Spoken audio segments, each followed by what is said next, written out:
ഇന്ന് നമുക്ക് ബണ്ണുണ്ടാക്കിയാലോ, അതും ഓവനൊന്നുമില്ലാതെ വളരെ സിമ്പിളായിട്ട്. അപ്പോൾ ആദ്യം ഒരു ബൗളിലേക്ക് 1/2 കപ്പ് ഇളം ചൂടുള്ള പാല് ചേർത്തിട്ട് അതിലേക്ക് 1 ടേബിൾ സ്പൂൺ ആക്റ്റീവിസ്റ്റ് ചേർത്ത് കൊടുക്കാം. ഇത് മിക്സ് ചെയ്തിട്ട് ഒരു 10 മിനിറ്റ് റെസ്റ്റ് ചെയ്യാൻ വെക്കാം.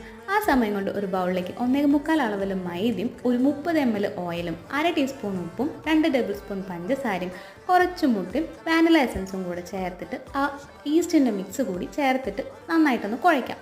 കൗണ്ടർ ടോപ്പിലിട്ടിട്ട് നന്നായിട്ട് കുഴച്ചതിന് ശേഷം ഇതൊരു 2 മണിക്കൂറെങ്കിലും റെസ്റ്റ് ചെയ്യാൻ വെക്കണം. ഒന്ന് ഓയിൽ തടവിയിട്ട് ഇതൊന്ന് മൂടി വയ്ക്കാം. 2 മണിക്കൂറിന് ശേഷം ഇതുപോലെ പൊങ്ങി വരും. എന്നിട്ട് ഇത് ഈക്വൽ പാർട്ടാക്കി കട്ട് ചെയ്തിട്ട് റൗണ്ട് ഷേപ്പിലാക്കിയിട്ട് നമ്മൾ ഇത് പാത്രത്തിലാണോ ബേക്ക് ചെയ്യണേ അതിൽ ഇതുപോലെ കുറച്ച് ഗ്യാപ്പ് ഇട്ടിട്ട് വെച്ച് കൊടുക്കാം.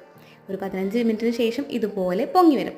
ഇനി ഇതിൻ്റെ മേലെ കുറച്ച് മുട്ടയുടെ മഞ്ഞാക്കി കൊടുക്കാം. നമ്മൾ ഓവൻ പ്രീഹീറ്റ് ചെയ്യുന്ന പോലെ കുക്കർ പ്രീഹീറ്റ് ചെയ്തിട്ട് അതിലേക്ക് ഇത് ഇറക്കി വെച്ച് കൊടുക്കുക. 1 മണിക്കൂർ വേവിക്കാനെടുക്കാം. ഇത് ചൂടോടെ ഇതിൻ്റെ മേലെ കുറച്ച് നെയ്യോ ബട്ടറോ ഒന്ന് ആക്കി കൊടുത്താൽ സംഭവം സെറ്റായി.